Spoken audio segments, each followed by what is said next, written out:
Kita sampai di surat Al-Anfal ayat 47 ya. A'udzubillahi minasyaitonirrajim. Bismillahirrahmanirrahim. Ayat 46 ya.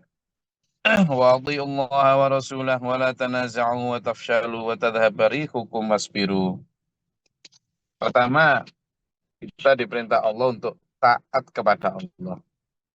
Dan taatlah kepada Allah. Wis wa rasulahu dan rasulnya. Ikuti saja wis arahan itu. Enak-enak. Enak-enak melaku itu. Kan? Jadi bagaimana Allah meyakinkan kita, meyakinkan umat Islam, meyakinkan kaum beriman bahwa kamu sudah jangan terlalu banyak pertimbangan, jangan terlalu banyak mikir. Bukan karena nggak boleh berpikir, tapi seringkali pikiran yang terlalu banyak mempertimbangkan ini itu untuk memastikan taat atau tidak, itu seringkali di tengah jalan disisipi setan gitu loh. Logika-logika setan yang masuk, sehingga cenderung hasil dari sering terlalu banyak mikir itu hasilnya itu cenderung tidak berangkat perang, tidak berangkat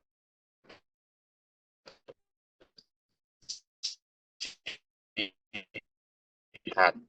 Ada itu begitu ada terus langsung sami nawa atau langsung laksanakan saja. Kan? Biar nggak kayak orang-orang Bani Israel zaman dulu yang karena saking banyaknya bertanya ini dan itu hampir saja kada gitu. Hampir saja mereka tidak melaksanakan perintah itu. Ketika misalnya Bani Israel diperintah untuk menyembelih sapi, gitu. Oh, tanyanya banyak sampai hampir nggak melaksanakan.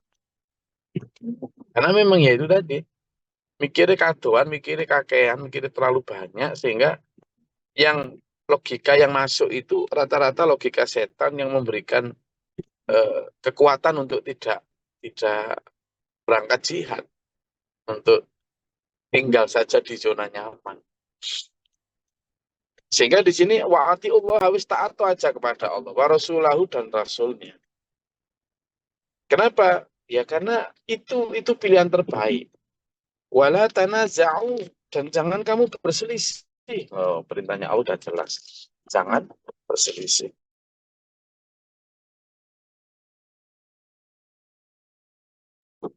Maka sudah nggak usah berselisih. Nah, saya tadi itu mikir gini juga. Kenapa sih umat Islam ini kok senang berselisih? Kenapa sih umat Islam ini kok senang berbeda pendapat? Saya jadi mikir, padahal aslinya umat Islam itu nggak senang. Di tingkat bawah, saya yakin mereka itu pengen sekali bersatu padu. Cuma masalah orang-orang yang berilmu ini loh, yang menafsirkan secara berbeda itu. Perbedaan itu bagus, harus kita pelihara loh. Yang dipelihara kok perbedaan. Di sini aja nafas, jangan berselisih, jangan. Maksudnya apa? Tapi di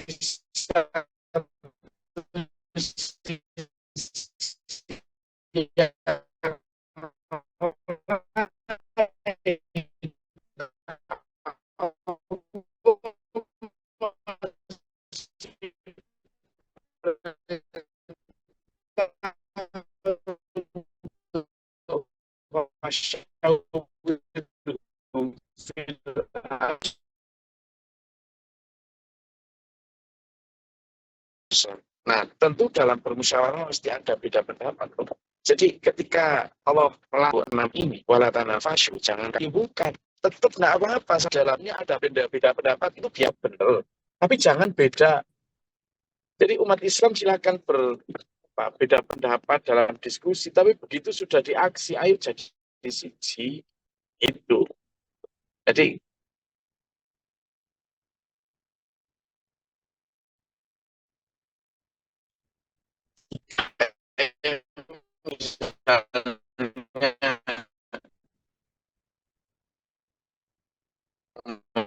Islam yang ketika perang Badar kan jadi tiga, ya kan, yang protes sama Rasulullah, ada yang tidak protes sama sekali, tapi yang protes itu loh, yang nunggui Rasulullah, yang satu dan tolongnya, yang loh ini aja lah berselisih. Nah, tapi untungnya waktu itu ada Rasulullah yang eh, mengarahkan mereka supaya tidak berselisih. Karena kalimatnya jelas, kalau kamu berselisih, maka akan fatafshalu, kamu akan berpecah, jadi gentar, keberanianmu hilang. Bahkan watadhabari hukum, kekuatanmu akan hilang. Kekuatanmu akan hilang. Kekuatan yang mana? Ya kekuatan untuk maju perang. Karena kemudian kamu merasa takut, merasa nggak mampu, dan sebagainya. Itu. Maka bahayanya ketika eh, apa tanaza'tum itu, kalian berselisih itu, bahayanya itu. Tafshalu wa tadhabari hukum. Kamu jadi hilang kekuatannya, gitu loh.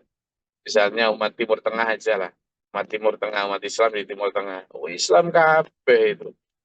Tapi karena mereka perbedaan itu baik, ya sudah. Akhirnya mereka berbeda pendapat, terus sampai di tingkat aksi pun beda pendapat.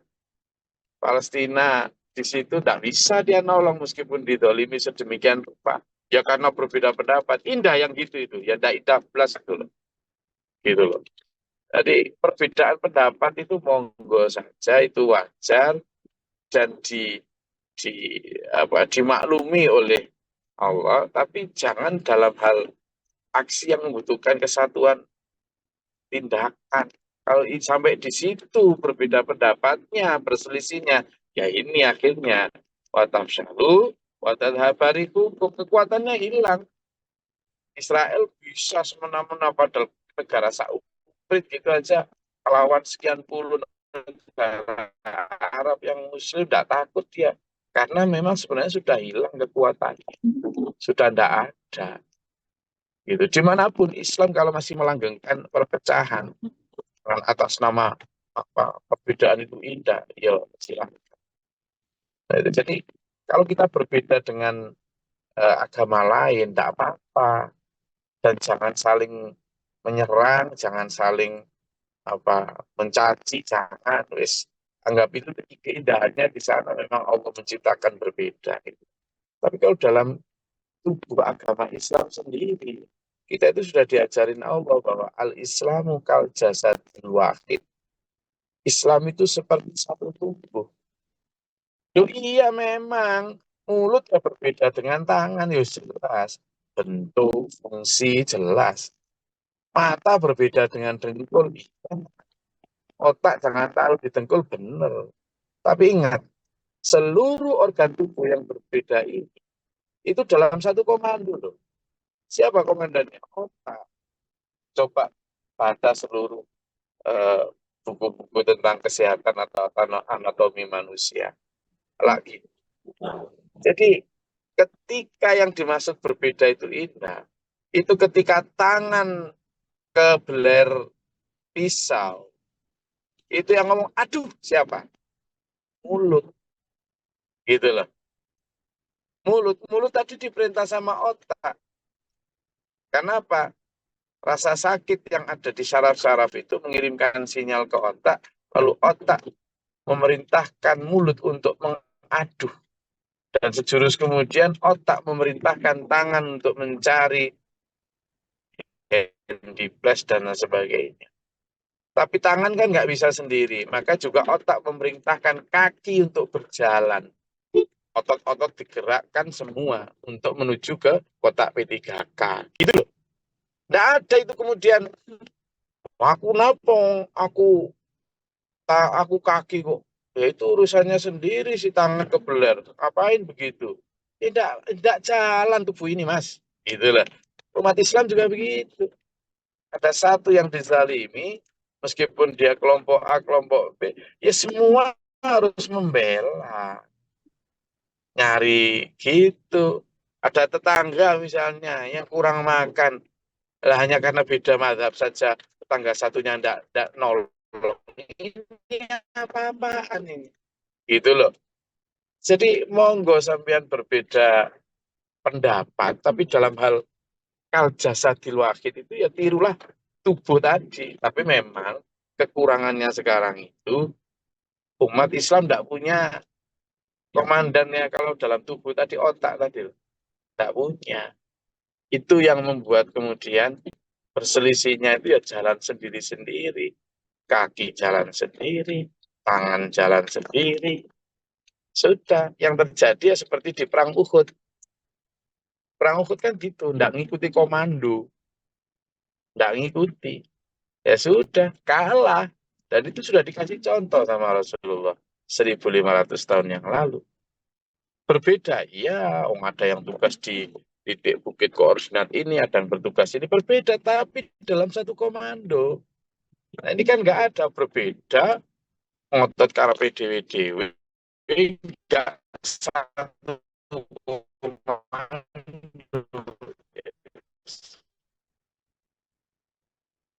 Ya sudah, dari hukum kamu akan menjadi itu. Nah, maka kalimatnya di situ bagaimana? Wasbiru, bersabarlah kamu. Gitu, bersabar.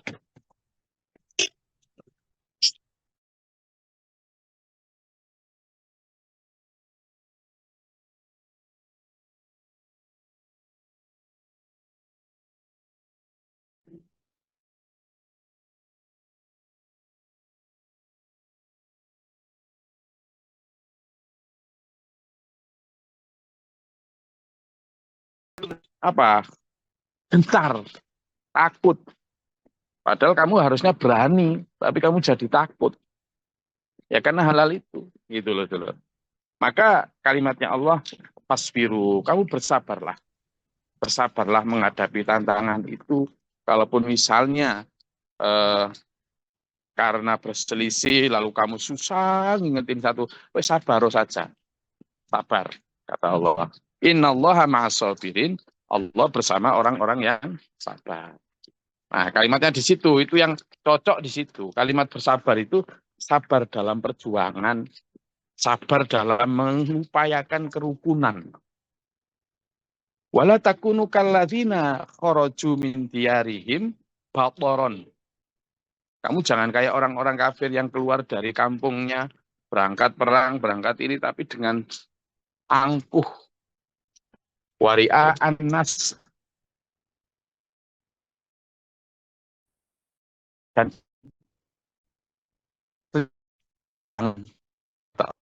Allah. Jangan karena ria. Karena apa? Karena kalau kamu dengan ria,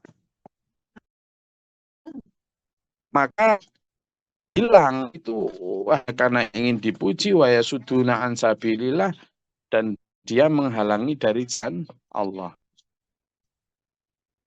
Siapa mereka? Orang-orang kafir. Itu adalah itu tadi. Bedanya adalah orang beriman berangkat dengan,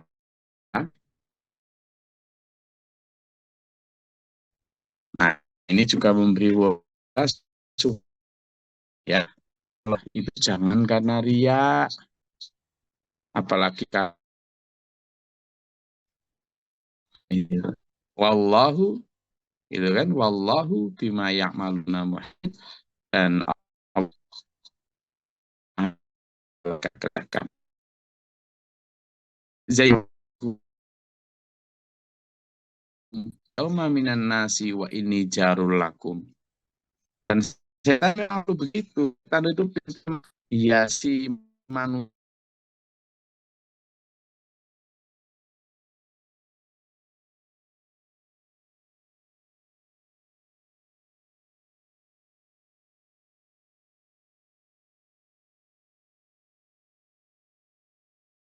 baik perbuatan buruk, berarti aslinya perbuatan buruk tapi kelihatan menjadi baik, gitu loh. Nah, ini yang bahaya, karena tipu daya setan memang begitu. Dan dibisikkan itu cara-cara seperti itu, memandang baik perbuatan buruk itu.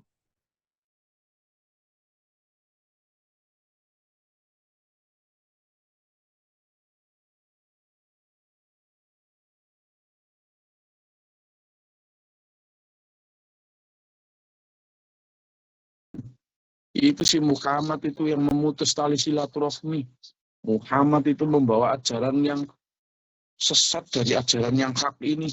Tolong beri aku kemenangan. Nah kan dia berarti memandang dia itu baik. Sama dengan di Quran surat Al-Baqarah itu disebutkan ketika bilang la tufsidu fil ard, jangan berbuat kerusakan di muka bumi. Lalu dia bilang apa? Qalu innama nahnu muslimun. Sungguh akan kami ini orang-orang yang berbuat baik loh. Gitu. Jadi akhirnya memang apa? Kebiasaan itu sih bahwa setan sampai sekarang gitu. Manusia ketika beribadah dengan cara yang salah, dengan cara yang keliru, lalu diingatkan cara yang benar, nah, ini sudah pasti. Kalau di masa itu diingatkan tentang bagaimana setan membisikkan dalam hati manusia, pasukan yang Sufyan dan teman-temannya itu, enggak, kamu berangkat tuh, enggak akan ada yang bisa mengalahkan kamu.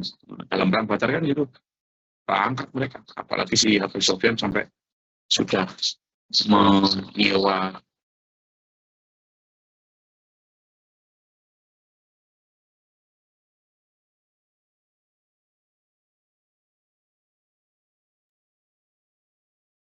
Nge-lag suaranya, Gus.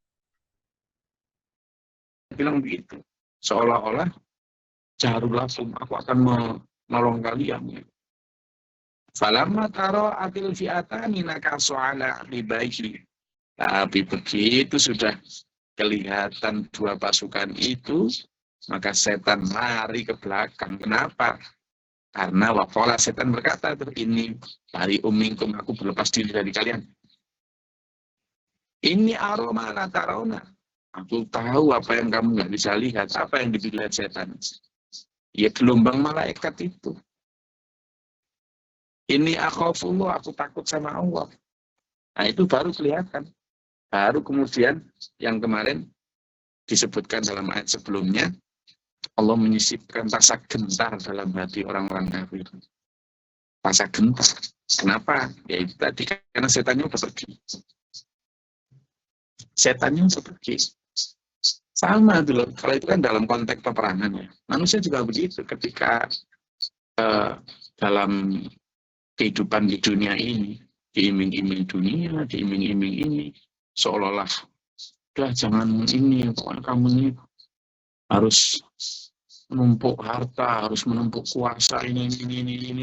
Begitu sudah mau sakaratul maut, kan, malaikat Israel datang, benar-benar ternyata apa yang diperjuangkan selama ini tidak seperti yang dibujuk rayukan setan. Kemudian setan itu apa? Larikan diri. Nah, manusianya teriak-teriak sudah. Itu. Nah, ini yang harusnya jadi pelajaran untuk kita semua supaya benar-benar melihat diri kita. Kenapa? Dia takut sama Allah, setannya itu takut sama Allah.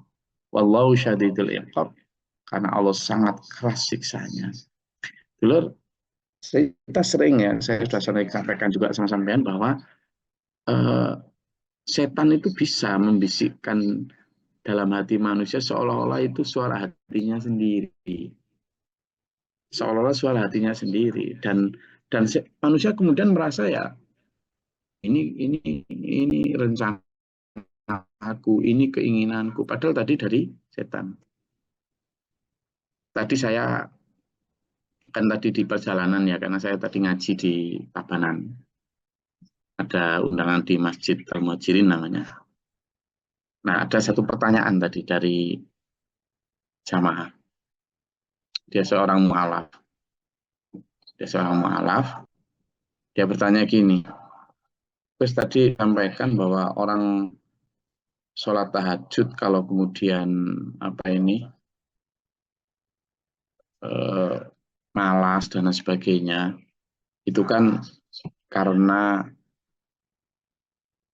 godaan setan gitu. Mungkin enggak, itu sebenarnya bukan godaan setan, tapi karena manusia sendiri, biar nggak nyalain setan aja, gitu katanya. Terus saya jawab gini, dalam hati manusia, makanya Rasulullah kan bersabda, dalam tubuh manusia atau dalam diri manusia itu ada segumpal darah yang kalau dia jelek, semuanya jelek, kalau dia baik, semuanya baik. Segumpal darah itu adalah hati. Nah, masalahnya di hati manusia, fi sudurin nas ini, fi qalbin manusia ini, itu ada banyak unsur yang bekerja di sana. Di pusat kendali manusia ini ada banyak unsur. Unsur pertama jelas insaniah, manusia sebagai manusia lah. Ya, keinginan untuk makan, keinginan untuk tidur, ya capek, ya lelah, ya apa hormon marah, hormon bahagia dan sebagainya. Itu manusia biasa. Lalu ada bahimah atau sifat kebinatangan. Itu biasa, manusia itu begitu. Ya, insting-insting kebinatangan, animal insting itu juga ada pengaruh di sana. Yang kalau manusia kan disebut al-hayawanun natik, ya kan? Hewan yang berakal. Yang ketiga, ada unsur malaikah. Malaikat nggak pernah salah. Jadi unsur yang memajak baik, toh itu ada. Lalu yang keempat itu adalah unsur syaitonia. Nah, ini yang destruktif tok, ngejak elek tok itu. Cuma setan ini ketika ngejak elek, ngejak jelek itu kan sudah pengalaman ribuan, bahkan mungkin belasan ribu, ratusan tahun sejak Nabi Adam. Sehingga dia tahu betul cara ngajak elek ini tidak kentara ngajak elek gitu loh. Seolah-olah ngajak apik gitu loh. Jadi gitu. Ngajak sebenarnya tujuannya pokoknya ngajak pelit. Tapi dia enggak. Ini kita kan juga perlu banyak biaya. Nanti bagaimana dengan ini? Itu juga baik loh. Itu juga hal yang luar biasa loh. Kamu harus bangun rumah yang mewah. Toh nanti bangun rumah yang mewah sebagai umat Islam kan kamu akan dianggap hebat. Wah, Islam hebat karena muslimnya kaya, rumahnya mewah. Kan kayak bagus. Iya toh? Masuk akal. Akhirnya pelit. Padahal arahnya setan juga ngajak pelit itu. Setan pinter. Sampean tidak mau sholat. Kadang malah didorong setan sholat. Kan gitu. Bagi yang tidak mau sholat sudah dibiarin tuh. Tapi begitu sampean mau sholat, ya sudah, aku kalah dalam hal ngajak nggak sholat. Sekarang sholat, ya sholat, ayo sholat. Wah, didorong. Begitu semangat sholat, setan mensumpkan dalam hatinya tuh. Wah, berarti aku ini soleh bener. Ujub sudah. Udah. Begitu ujub, jalan ke masjid. Kemudian dilihat orang. Wah, lihatlah aku. Ria'an nas tadi. Yang tadi lah pengen dilihat manusia. Gitu. Jadi setan pinter. Enggak itu ada itu yang saya lawan pokoknya. Ada satu ya yang sedang viral lah dan sangat terkemuka orangnya ini di negeri ini sebagai ahli tafsir yang luar biasa hebat. Dia sedang meremehkan setan. Sangat meremehkan setan. Setan itu apa? Enggak ada apa-apa. Gampang itu melawan setan itu. Dan enggak usah takut. Kalah setan. Menang kita ini pasti. Dengan sombongnya begitu. Padahal Allah berkali-kali mewanti-wanti kita. Betapa bahayanya setan. Termasuk itu tadi. Wazayyana lahumus syaitan. Setan itu mampu membuat hati manusia itu memandang baik perbuatan buruk. Lah kan bahaya.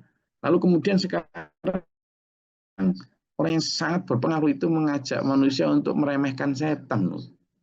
Padahal kekalahan pertama sebuah pertempuran itu karena meremehkan musuhnya. Itu pun kalau musuhnya benar-benar kecil. Lah apalagi musuhnya benar-benar hebat. Waduh, gitulah. Coba buka di surat Al-Hijr ayat 39. Coba dibuka. Betul. Di Al-Hijr ayat 39. Oh, siapa? Pak Fakhrul Budi Hasina. yang atau di mana, dari Banyuwangi, dari Tasikmalaya, dari Palembang, dari mana? Surat Al-Hijr ayat 39. Izin Gus. Hmm. A'udzubillahi minasyaitonirrajim. Bismillahirrahmanirrahim. Iblis berkata, "Ya Tuhanku, oleh sebab engkau telah memutuskan bahwa aku sesat. Pasti aku akan menjadikan mereka memandang baik perbuatan maksiat di muka bumi ini. Dan pasti aku akan menyesatkan mereka semuanya." Shadaqallahul adzim. Itu siapa yang ngomong itu? Setan. Dan itu sudah dibilangkan sama Allah di sana. Pasti. Gitu loh. Dan aku akan menjadikan manusia memandang indah perbuatan jeleknya, perbuatan buruknya. Jadi hati-hati itu loh. Ya, maka di sini disebutkan wala takunu, kamu jangan kayak seperti mereka yang ketika nanti setan sudah benar-benar berhadapan dengan siksa, lari mereka. Karena wallahu syadidul iqab. Allah itu sangat keras siksa. Oke? Monggo, silakan kalau ada yang mau disampaikan. Silakan. Sampai di situ paparan saya. Kasih saya waktu untuk silakan kalau mau ada ditanyakan atau dinyatakan. Izin Gus. Ya, Mbak Dia. Supaya bisa prevent kalau kita tahu ini jangan-jangan nih setan nih mau ngajak aku nih kayak gitu. Supaya kita untuk mencegah itu.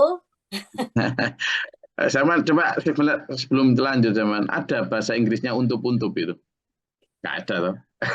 Hebatnya bahasa Jawa itu. Nggak ada bahasa Inggrisnya untuk itu nggak ada, Pak. Ayo lanjut terus. Ya itu untuk mencegah ke sana itu gimana Gus? Maksudnya supaya kita jangan sampai udah ke sana baru kita aduh aku udah salah jalan nih gitu. Udah belok kiri gitu kan. Jadi supaya mencegah jangan sampai ke sana kita udah nyadar kalau wah ini jangan-jangan setan mau ngajak aku nih belok kiri gitu. Nah, gimana tuh Gus? Nah, gini ya Mbak Dea. Jadi setan itu sebenarnya nggak hanya bekerja dalam hati ya, tapi dia itu bekerja, ada itu dalam surat Al-A'raf itu disebutkan setan akan datang dari kanan, dari depan, dari belakang, dari kiri, depan, muka, belakang. Itu maksudnya setan itu berserikat dengan harta, dengan anak, dengan istri, suami, segala macam lah, dengan kerjaan, dengan sebagainya. Karena setan itu begitu. Nah, maka kita ini harusnya itu mewaspadai gerakan setan itu sudah sejak apa? Sejak dalam pikiran. Makanya kan Pak Guru Mohtar ngajak kita itu melatih diri mengetahui musuh gaib setan. Berarti kita perlu latihan ya. Perlu, misalnya gini ya. Ketika baru pada niat saja. Kita mau niat baik ini padahal, mau niat baik. Saya mau niat sedekah gitu. Saya punya niat sedekah dalam hati pengen sedekah gitu. Sudah sejak itu sudah batasi dengan aku ingin niat sedekah supaya sedekahku tepat sasaran. Saya nggak hanya cari yang viral-viral, tapi saya benar-benar ingin yang tepat sasaran pada orang yang benar-benar saya lihat amanah yang bisa nanti sampai kepada yang ya wes begitu sampai sudah begitu mau menyampaikan sedekahnya batasi betul hanya karena ingin mengirim sangu, saya tidak akan minta terima kasih. Begitu terus memang, supaya kita tidak ingin diterima kasihi. Supaya nanti nggak diajak setan untuk tidak ikhlas. Ya, dari sisi sektor ikhlas tuh, biar nggak ikhlas, biar nggak dianggap. Ya. Kemudian pada saat itu, makanya dalam surat Al-Baqarah itu ketika kamu bersedekah, kalau kamu menampakkan itu, menyembunyikan atau menampakkan itu, baik. Tapi kalau kamu tidak menampakkan lebih baik, itu kan sebenarnya sedang mengajak kita untuk latihan menghadapi setan. Kalau kamu mampu melawan godaan untuk riya, tampakkan. Tapi kalau kamu nggak mampu menahan godaan untuk riya, jangan tampakkan. Nah, itu kan supaya apa? Setan nggak punya celah untuk goda kamu biar ria. Nggak usah sembunyi-sembunyi aja. Nah, latihan-latihan semacam itu sebenarnya sudah diajarin Allah tuh kita. Misalnya, wala tattabi'u khutuwatis syaitan. Jangan kamu mengikuti langkah-langkah setan. Misalnya gini, setan itu biasanya menggoda lewat apa saja sih? Gitu kan? Setan ternyata sudah di perintah Allah itu. Coba dibuka Bud ya, dalam surat Al-Isra ayat 64. Al-Isra ayat 64. Silakan dibuka surat Al-Isra ayat 64. Al-Isra itu sebelum Al-Kahfi itu loh, antara juz 15-16. Silakan. Bentar, Gus, 64 ya. Oke.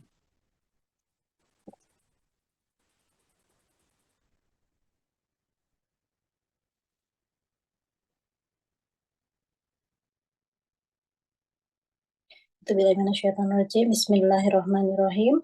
Dan perdayakanlah siapa saja di antara mereka yang engkau iblis sanggup dengan suaramu yang memukau.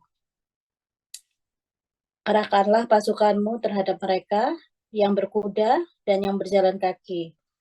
Dan bersekutulah dengan mereka pada harta dan anak-anak, lalu beri janjilah kepada mereka. Padahal setan itu hanya menjanjikan tipuan belaka kepada mereka. Sadaqallahul adzim.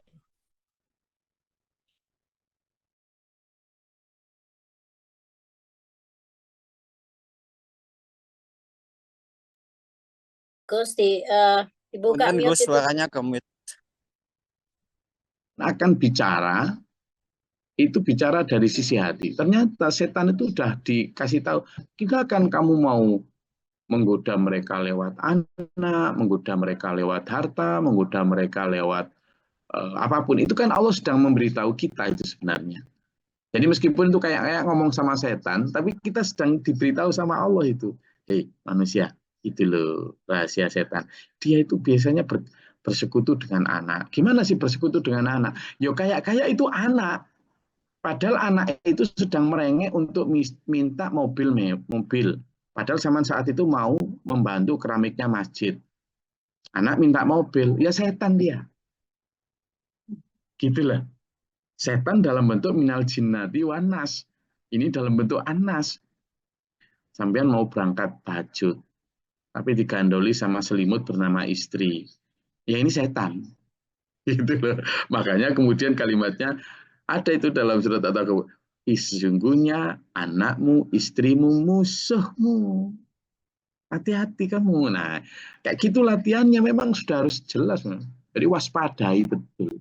Kenapa? Karena setan sudah jelas tuh. Silakan kamu bersekutu dimanapun kamu gitu. Nah, itu sudah jelas. Setan akan datang dari depan, dari belakang. Coba buka di surat Al-A'raf ayat 17. Sinten, ayo. Mau Budia atau gantian lagi? Al-A'raf ayat 17. Aku gantian aja. Silakan. Ayo, tadi sudah dari Tabanan, sekarang gantian. Dari mana? Surat Al-A'raf ayat 17.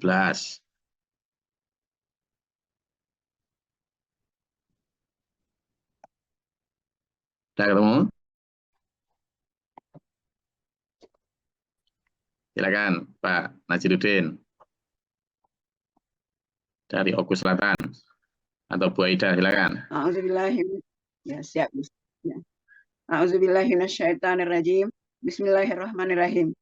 Kemudian pasti aku akan mendatangi mereka dari depan, dari belakang, dari kanan dan dari kiri mereka. Dan engkau tidak akan mendapati kebanyakan mereka bersyukur. Shadaqallahul azim. Pak Jo dan dulur semua, itu sumpahnya iblis di depan Allah loh. Di depan Allah. Iblis itu sumpah di depan Allah. Engkau ya Allah tidak akan menemukan mereka kecuali sedikit yang bersyukur. Berarti mayoritas manusia nanti akan tidak bersyukur. Kenapa? Karena aku akan datang dari depan, dari belakang, dari kanan, dari kiri. Maksudnya apa? Lewat kekuasaan, lewat pekerjaan, lewat harta, lewat makanan, lewat semuanya. Aku akan bikin mereka. Lu sumpah setan yang kayak gitu loh. Terus kita sekarang diajak seorang ulama besar karena dia ahli tafsir diguguk orang. untuk meremehkan setan. Lah setan itu berhadapan Allah langsung kok. Bertemu Allah lah. Kita ini hanya karena pinter nahwu sorob saja. Jangankan bertemu Allah. Terus ngeremehkan setan itu loh. Ya jelas kalah mas. Tanya itu Pak Bahrul, Pak Muklisin yang jenderal peperangan tuh.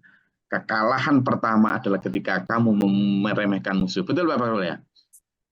Betul, Gus. Iya. Gitu loh. Dan kita makanya di SPMA menjadi proyek besar yang kedua itu. Karena sekarang faktanya sudah benar-benar terjadi. Banyak manusia, kata setan tadi, engkau tidak akan mendapati maka bersyukur ya Allah. Benar sekarang. Mana ada orang bersyukur? Dikit kan? Gitu. Sama dengan sumpahnya setan ketika berhadapan dengan Rasulullah di Ka'bah waktu kemenangan Fathul Mekah. Muhammad, aku merasa kalah mengajak umatmu untuk menyembah berhala. Tapi aku tidak akan mau kalah dalam hal dua hal. Mengajak manusia untuk berpecah belah dan mengajak manusia untuk cinta harta. Benar nggak setan menang sekarang? Dalam hal perpecahan dan cinta harta. Menang. Ya itu gara-gara ini kayak gini. Ada ulama yang ngajak untuk meremehkan setan. Tambah kalah. Gitu. Maka latihannya Budi ya, itu memang harus benar-benar apa ya. Makanya Pak Guru Muhtar itu pernah ngasih satu analogi gini. Sampean dengan setan itu seperti petinju di atas ring. Selalu waspada. Hok kanan, hok kiri, uppercut, job kanan, job kiri. Jadi sampean kapan nanti dipukul, kapan mukul balik. Begitu. Enggak kok leha-leha gini. Itulah. Tetap malah meremehkan. Ngelawan Tyson kok meremehkan, ya kesikat. Gitu. Bahkan mungkin dia sudah jadi, makanya ketika meremehkan Belanda, ya bahkan dia mungkin sudah dijajah nggak kerasa. Itu hati-hati. Okay? Saya rasa itu kajian kita pada pagi hari ini. Mudah-mudahan kita menang melawan setan. Ayat 46-48 tadi sampai 48 mengajari kita untuk waspada betul. Untuk benar-benar cengkiling terhadap seluruh gerakan hati. Jangan diikuti terus. Bisa jadi itu dari setan. Seindah apapun, sekayak bagus apapun, belum tentu. Hati-hati. Maka mempunyai guru, mempunyai panutan, selalu bersama dengan orang-orang yang sevisi, seide, senafas, dan seideologi penting untuk menjaga kita agar kita selalu dalam koridor watawasau bil haq, watawasau bis sabr. Diingatkan dan sadar diingatkan. Semoga Allah merahmati kita, menuntun kita dalam siratal mustaqim bil ahli.